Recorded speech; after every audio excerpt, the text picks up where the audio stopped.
Hey, this is Eli Campbell. You know, Steamboat is renowned worldwide for skiing, biking, and all that our natural playground has to offer. We're fortunate, though, that the natural beauty here attracts more than just outdoor enthusiasts. From local legends to world-class acts, amazing musicians regularly play the venues in our little corner of Northwest Colorado. Join me as I explore the stories and experiences of these talented artists who bring unforgettable performances to Steamboat. This is your Steamboat Soundcheck. Welcome to the Steamboat Soundcheck podcast presented by McCrite Progressive Dentistry. Eli Campbell here with you as we continue our focus on musicians and bands that will be playing at WinterWonderGrass this year. And joining me today, I've got Deanie Richardson and Dani Flowers of Sister Sadie. How are you guys doing today? We're good. Thanks for having us. Yeah, it's great to be talking to you. Now, Deanie, I want to go back to 2012 when Sister Sadie was kind of not even a band yet, really just a jam session that you guys were bringing together a lot of great female musicians in the Nashville area to play the station in. And after that performance, there was kind of an immediate sense that something special had happened. Was that more out of something you felt on stage, or was that also because of the growing demand that you had afterwards, people calling you and saying, hey, you guys need to play together more often? Well, probably a combo of both, but we'd all known each other our whole lives, but never really played together in that specific combination. And I grew up knowing Gina and playing with Del Ann and Tina. So it just was a group of friends, literally, hey, this would be cool, let's try it. And we didn't know what we were doing. We didn't have a set list, we didn't have anything. We just got to the station in around 4 o'clock. Show starts at 9, and we just sat down literally in the big room there at the station inn and started just playing tunes. Somebody would call one and we would play it.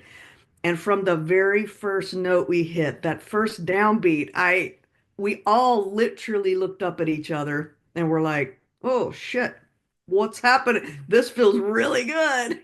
So from that very first note, it just felt like we'd played together forever, and it just felt like something really special. And I don't know if it's because we're all women or because, we'd known each other and just came together, but it just these girls are good players as well as great singers. Sometimes we get that "you're pretty good for a girl" thing, and we don't like that too much, but uh these are really genuinely good players. So it just felt good from the beginning, and the singing was a no-brainer. So it just felt like it was something we needed to do. And then the calls started coming after that, and we were like, well, let's do a few. We were never 100% in because we all had other things going on. But then as it organically kept growing and nominations and awards and Grammys nominations, it just felt like, well, what would happen if we really tried? Yeah, So I've talked that to was other bands like the Fretliners who are also playing at Winter Wondergrass are another that kind of came together. Their origin story is very similar. It was an impromptu jam session where they were all coming from various different backgrounds and bands or solo projects. And then this thing happened that felt a little bit bigger than themselves. But right. still, it's hard to kind of leave what you're currently working on. So you guys started as a side project. Was there a specific nomination or award or anything that made you kind of look around and say, this side project really needs to become the main focus? Yeah, well, we had a call from a record label to go do a record. And, once you go put something down on a record, it's there forever. So I think that Grammy nomination that came in from the second record was just the ultimate validation that there's something, like you said, something bigger than we are here. And let's plow ahead and see what we can make happen. And then we had a lot of personnel changes, and we can talk about that as we go. But yeah, it just I think it was the Grammy nomination, the IBMA Awards, and the Grammys were just like validation that, man, maybe we should just go all in, both feet in on this. Yeah. And Deanie, you're coming from a place where you were 13 years old the first time you played the Grand Ole Opry stage, obviously a venue that so many musicians in Nashville can spend a whole career just dreaming about playing, and there you are at such a young age. Dani, you chose to move to Nashville shortly after high school to pursue a career in music. That led you to joining Sister Sadie in 2017. So you were part of one of the lineup changes that came along. You guys come from different backgrounds. You're all songwriters. You all contribute to the music in a different way. How have you been able to navigate, Dani, blending the individual styles, but ensuring that Sister Sadie maintains a cohesive sound even through those lineup changes? Yeah, that's been really special. It's a really great question, actually, because we all do come to this band with similar but also really different like musical influences. And we all, for instance, I moved to town, like you said, when I was 17 years old, and I moved here to be a country artist. I had a record deal with MCA for a while. I was doing strictly country music and writing country songs, and um that was kind of where my path was headed. Our bass player is really into like the folk scene and more traditional bluegrass. And so we all come at it sort of from different perspectives, but we also do have some really common threads of music that we love so much that are exactly the same or really similar. So I think that us all coming at it individually really contributes to the sound of Sister Sadie. We kind of have a pretty original sound. It's a mix of country, it's a mix of bluegrass, it's a mix of traditional bluegrass and instrumentals. Um, so yeah, I think that's kind of where our sound comes from, is the fact that we all come from different places. And you mentioned it, that sound led you to, in 2020, being named the first all-female band to win IBMA Entertainer of the Year.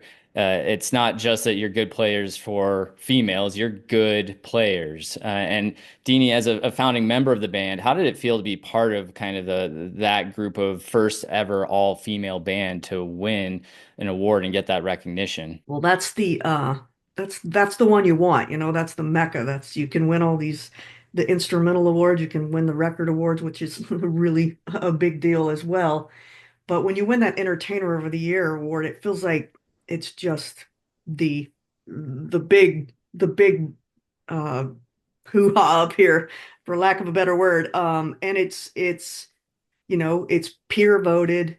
That's just the one you want. So for us to win that, being the first women to win that, that was pretty special. That was right up there with the Grammy nomination, just for validation that what we're doing is working, and not only do the fans like it, but our peers are liking it as well. So it was a really special thing to win that award. Yeah, and it is shown just the entertainer, the musicianship that you have. That also is shown on the third album that you guys released last year, No Fear.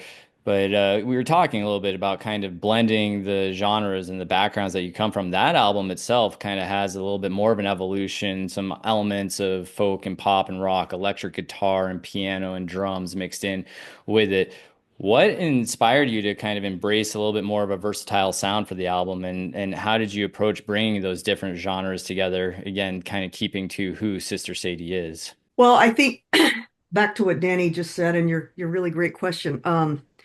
Myself, Jaylee, Dani, I feel like the three of us really come from this love of 90s and younger country music, 80s, 90s, even 60s. We come from a love of country music that we're very passionate about. We're also very passionate about bluegrass, and we all have different you know, styles of bluegrass we like. Gina's more North Carolina traditional. Maddie's very traditional in her love of bluegrass. I grew up listening to Bela Fleck, Mark O'Connor, Sam Bush. I grew up more progressive style of bluegrass. And Jaylee's, comes from a bluegrass family. So it's just all different styles of bluegrass that we're bringing to the table. But she and I, we have this musical taste that just meshes and matches, and it's just the Yeah. perfect.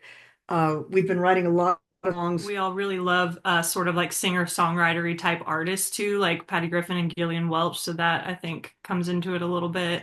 Yeah. So I think you put all those ingredients into a bowl, and you have the No Fear record, which I am so proud of, because it was, the first one we did with her and with Dani and Maddie, and the new lineup basically. And it just I don't know, man. It really uh, showcases where we are and where we're heading.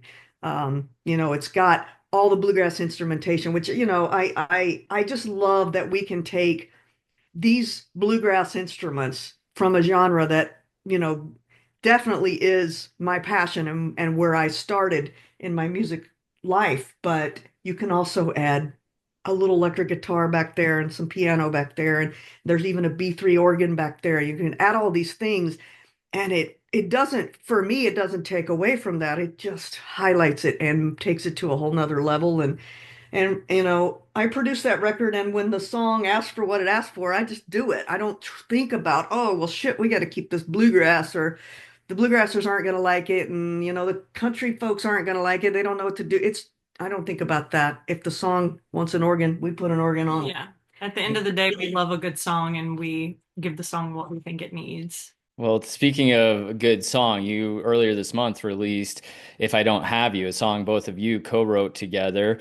And Dani, you've mentioned that this track is a bit outside of your norm, your usual repertoire, because you're not known for love songs necessarily. This is a bit of a love song. It's also kind of has that longing for it. What made you decide to take a little bit more of that kind of intimate direction with this one? Well, it is a little outside of the box for me. I am kind of a specialist in the slow, sad song, and this is a slow one, but it is a little on the happier side. I actually just was going through some notebooks the other day and found where I originally started to write this song in 2013. So that's how hard it is for me to write love songs. It takes like over 10 years for it to come to full fruition. But yeah, I mean, I don't know, just love. I love love. I'm in love. I had this song and I really wanted to finish it, and Deanie was the Yeah, I love, person to help. for me, I love her melodies. They're so, they're simple melodies. They're not over, thought.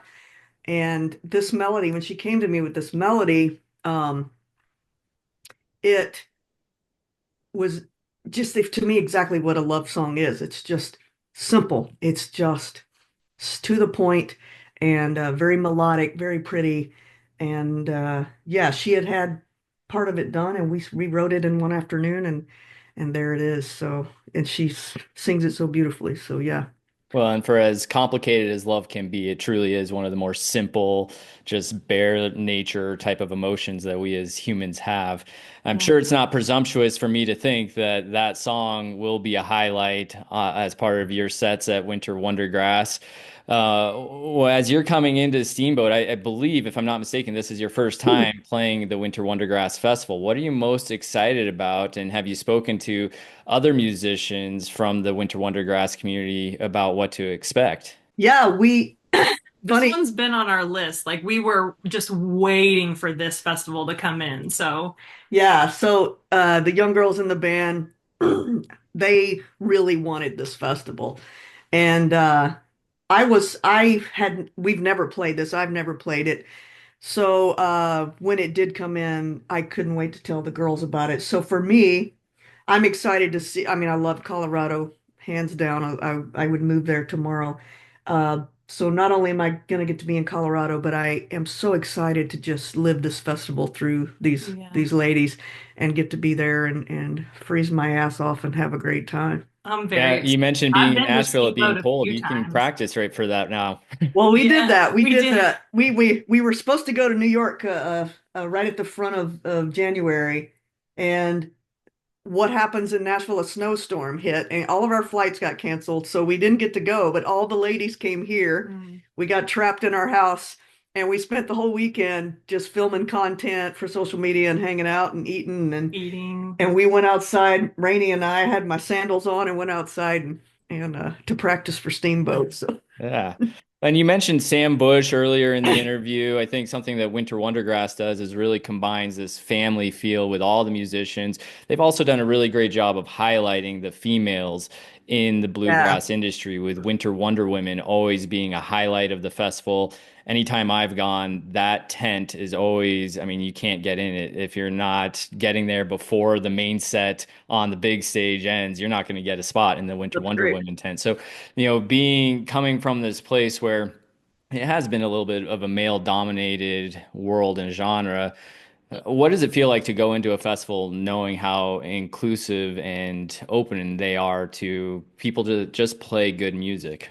Yeah, I love that. And that's for me with this band, that's that's where I want to live in the future. I want to be in places like that where it's just full of love and everybody's welcome to come hang and party and play some music. For me, it's just all about that in the next little bit here.